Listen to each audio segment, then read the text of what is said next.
everybody. Christina Ingram here with Dustin DeHart, and we are going to go over the differences of the 2008 market to today's market, what the similarities are and what the differences are, and then kind of what we think. Do we think it's going to crash? Do we think it's not going to crash? You know, there's several people who say certain things. So basically, the similarities of 2008 and this is basically market slowing down. Yeah, or a big move up. So you had that. So we had a huge appreciation in 2021 to actually 2020 to about 2022. Yep. And we're starting to see a level off, which a lot of people, a lot of investors are saying, hey, it's a crash, it's a crash. Technically, I guess you could say it's a crash because it's come down about 20%. Yeah. I'd say a correction. but it is more of a correction because what I do is I counsel people, you know, on their home all the time. So if they're able to afford their payment and in order, rather than advising them to make a lateral move for something more expensive to what they have, like it doesn't make sense, especially if they've got a 3% mortgage. No, that's the problem. Yeah. To get something that what they want, which is basically the same what they're in now, they can't move up and get, you know, so there's no inventory to kind of recycle out there and put anything else down. So what do you tell people? And I've got buyers are telling me, oh, you know, the news says inventory is exploding. Inventory is not exploding. We are still in a housing shortage, an inventory shortage. So if rates level off and we start moving what's on the market right now, because the problem is that it's just sitting longer. They're sitting for about 63 days currently, and last year at this time they were sitting for 2 hours. So that's a big difference. And there was maybe 1,200 to 1,800 homes on the market last year for our market, which is nothing, scary low. I mean, it's literally less than a week's worth of inventory, where now, because of the time frame that we're sitting, we're at about close to 5 months. Like they're sitting for, we have about 5,400 homes on the market. In October, we had 8,000. So we're down 2,600 homes. So when the news is telling you that we're exploding with inventory, we're really not. New homes are seeing an uptick in sales. And resale usually trend after that. Yeah, look, all the, you know, mortgage applications, they're up, right? New home sales are going, you know, they're starting to pull more permits and starting building again, right? That's up. So, you know, the housing sentiment right now, it looks like we've hit, you know, the National Association of Real Estate Realtors think that, you know, all the damage may have been done, right? You know, and even look at last month, our housing numbers here in Clark County. We're down. Actually, they went flat. Well, they leveled. Yeah, so we actually didn't go down for once, right? Now, I don't know if we've hit the bottom. But as far as sales numbers, we went down. Sure, we did go down, right? Our sales are not good, right? But I can just tell you with the activity that I'm seeing, those sales are going up. Right, because we track them week over week as well. And during the holidays, we were way down. But we're seeing more and more houses being reduced. This is the number 2 that I'm seeing. So we had a huge number of price decreases. And now those are slowing down. Yes, they are.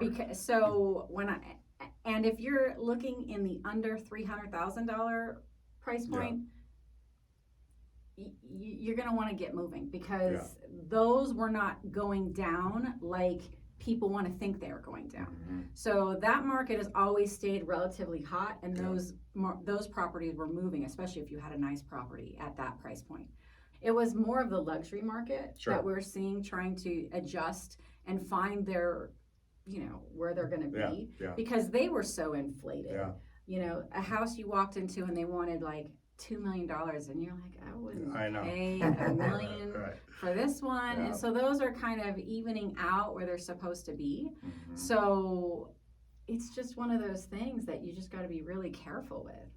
Yeah, look, I mean, we don't want to, I mean, it was nice for people that bought, you know, right in the beginning of this, right? You can never time markets, but it wasn't a healthy market, right? I mean, and it was created just because these low interest rates and FOMO, right? Then COVID put people, and this fear that I need a bigger house or I need this, Or right? I need more space. Exactly. So, look, things are getting back to normal again, right?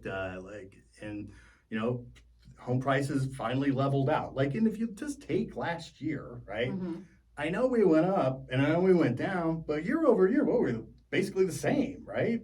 But if you take the year prior when we went up 20%, that's still pretty good 2-year snapshot of home appreciation. And in my opinion, I think if you bought prior to, I want to say even December, November of 2021, you bought prior to that, you're going to be okay. You're still okay. Right. If your plan is to sit in the home, if you bought in 2022 and your plan is to sit in the home for 5 years, you're gonna be okay. Yeah. It's the people who thought, oh, I'm gonna buy here at the top and I'm gonna put it on the market in 2 months for $60,000 more because they could before. Sure. Yep. And unfortunately, those people were being advised by newer agents or people who are claiming I know how to help you flip a house, but they don't know how to flip a house because it's all about the buy. It's not about the sale. Right. They're both important, but the most important part when you're flipping is the buy. Yeah. And if you're going to hold on to your property for 5 to 10 years, you're going to be fine because, like we were just saying in the last video, the 4% rule that it seems to go up every year, we seem to just, and that's been like the last, 70 years? Yes. So it's going to have to take something really, really, really serious to rock that. But even if it did, it'll shoot back up when things get better. Because look what happened 2008. Right. Then all of a sudden in 2015, we shot up like 15, 20%, and not like 30% like we did 20, 21, 22, but we did shoot up a good percentage 2015-ish. Yeah.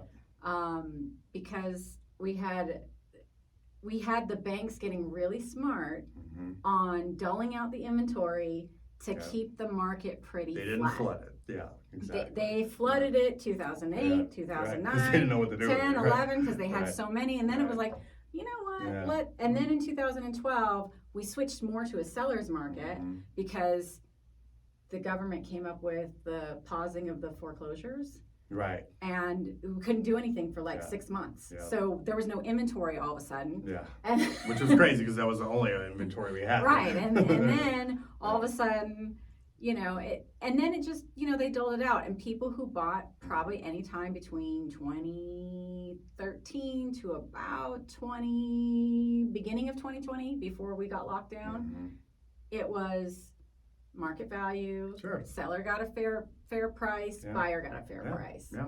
Sometimes you got some incentives, but a lot of times you didn't.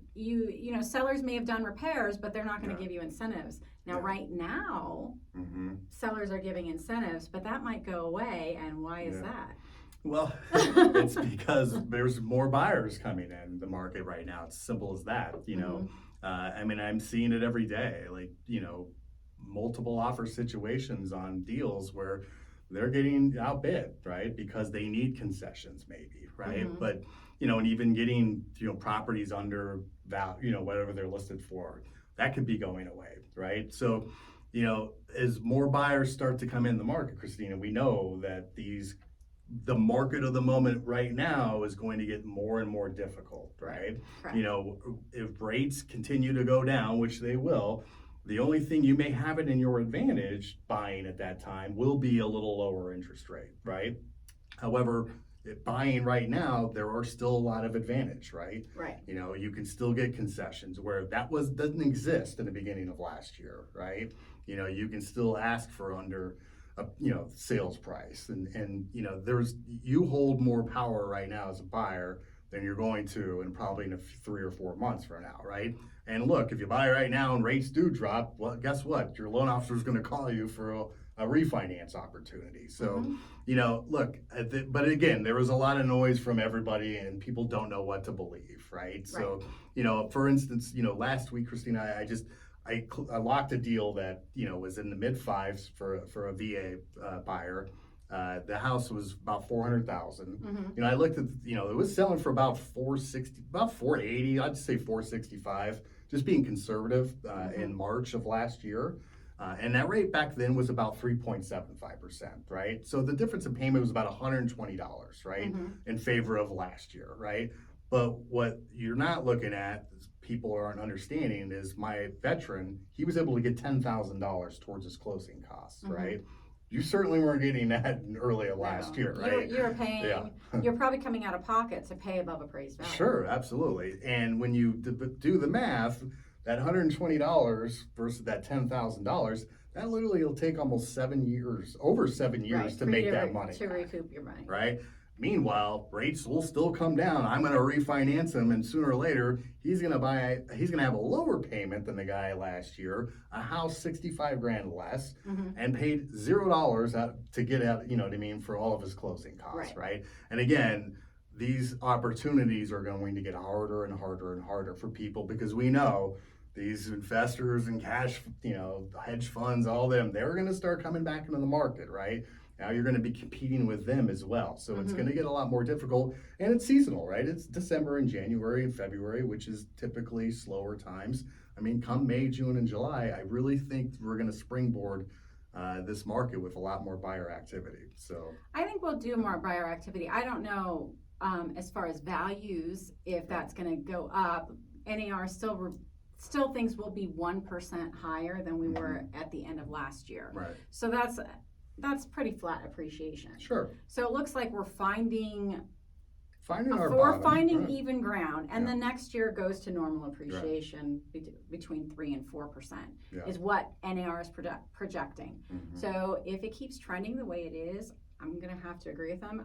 Goldman Sachs did come out. Yeah, with an but then they article. literally a week later revised it much lower. Did yes, because they were like saying it's gonna be a crash. Oh yeah, and then literally, I'm not kidding. Like it was 2 weeks later they literally revised it, but they're still thinking it's like 10%, and I'm thinking in about a month. But we've already gone down that. Exactly. Like so, we've already, because I'm like we've already done. I think here we're already down 19% from the top of last year, maybe even a little more, maybe 24%, somewhere in that range. I'd have to, my apologies, I'd have to verify the numbers.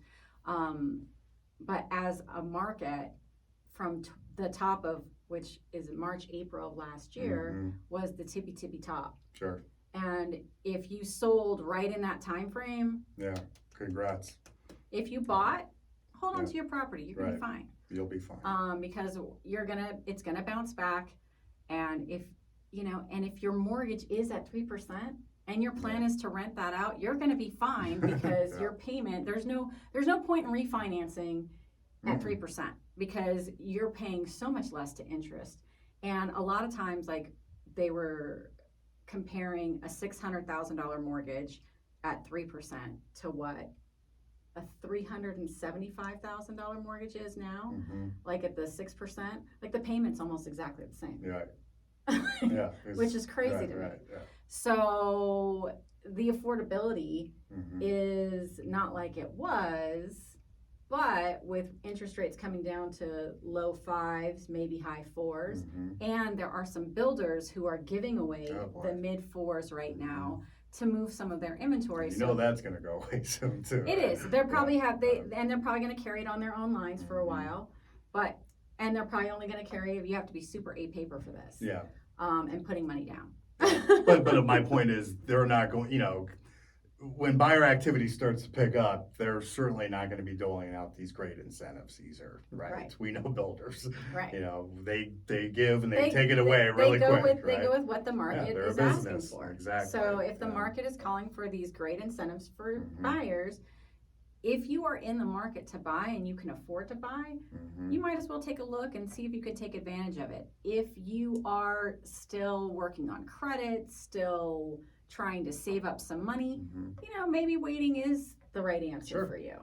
If you're selling, maybe waiting is the right answer for you, especially if you're already selling. We got to figure that out. Unless you lost your job, whatever the reason is, this is a market that my answer is it depends. For everybody. It's a have-to market, not a must market, or it's a, you know what I mean, or a want-to market like it was, right? It's not like 2008 where you had to short sale. You had to do this. You had to do that. So it's Yeah. it's just one of those. No, things. and there's a lot of people that are concerned there's a recession likely coming, right? Mhm. And granted, they probably right, but it looks like it's not going to be a really big recession, Yeah, right? now all the top economists are Mhm. saying about even Goldman Sachs when they Mhm. said the housing market was going to crash, but the recession's going to have a soft landing. I'm like, Mhm.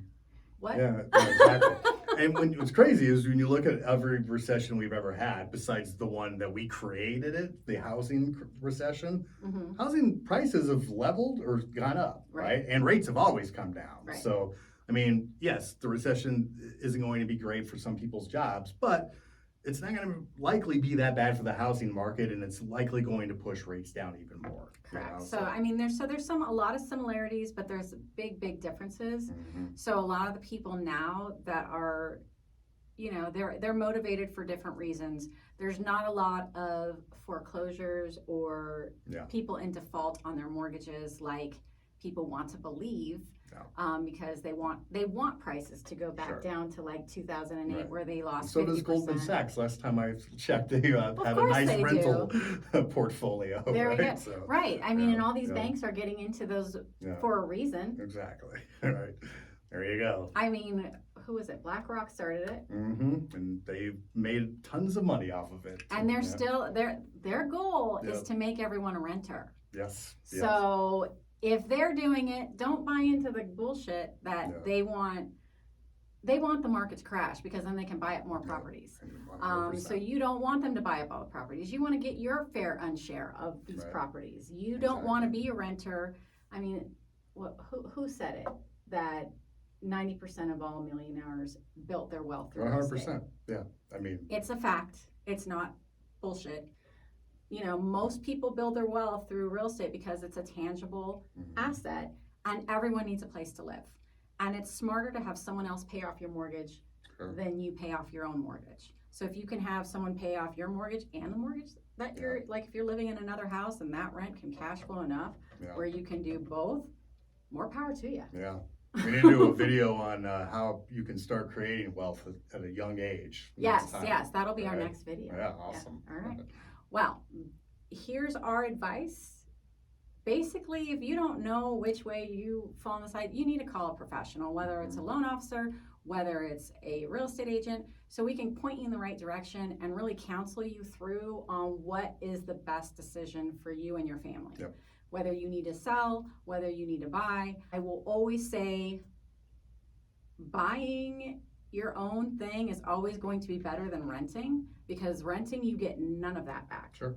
I get that somebody might need to they want to be weighing their decision. Mhm. That's fine, but be comfortable with whatever you're paying in rent. If you're doing that for a year, times that rent by 12. Yep. And that's how much money you're losing. Yeah. And rents are going to continue to go up. you know. Whereas you're not Yeah. keeping that property Yeah. and getting the appreciation back Right. with that money. So that's the other thing that you want to consider. I get some people need to rent, and some people that's the best option for. Especially if you're not going to stay in the house that long. But a right? lot of Yeah. people I talk to, it's not the best option. Yeah. They're just afraid to make a move because they think if they buy and they lose a little bit of money, but their goal is to stay in the house for 10 Then years, you absolutely then should you buy it. you absolutely the two times I tell everybody they need to worry about the house price is when they buy and then the day they go to sell. Mhm. Not what happened a month later, 2 months later, 3 months later. If they're not selling for another 7 years, you don't need to worry about any of that Yep. until you go to sell. Exactly. So there's our take. Is There that- you go. Yeah. we Look, don't you think know, it's going to crash. Right. We think we are correcting. Yeah, our crystal balls are in the shop, but we do follow people that have done this and have predicted things almost correctly all the time. Mhm. And right now the market of the moment for buyers is still there with all of these incentives and Right. added values that are likely going to go away in the near future. And we don't know how long they're going to last. Yeah. So if you want to go ahead and either buy or sell, please give me a call. Give Dustin a call. We can, give you a consultation on which way to go, because a lot of the incentive money that you're using for a seller, we can use to buy down your rate. If you can cover your own closing costs, buy down that rate. Yep. Save that monthly payment. Get Yeah. that money back another way. Yep. So there's just different options for you, and we don't know how long that's going to last. So procrastination is never a good Yeah. thing. Yeah, at least meet with us and we're just going to give you the information so Right. that you are making the right decision for Right. yourself. Because it's Simple it as that. depends kind of thing too Absolutely. on if it's best for your family. So if you like our videos, please hit the like and subscribe button and don't forget to hit the bell. And talk to you guys later.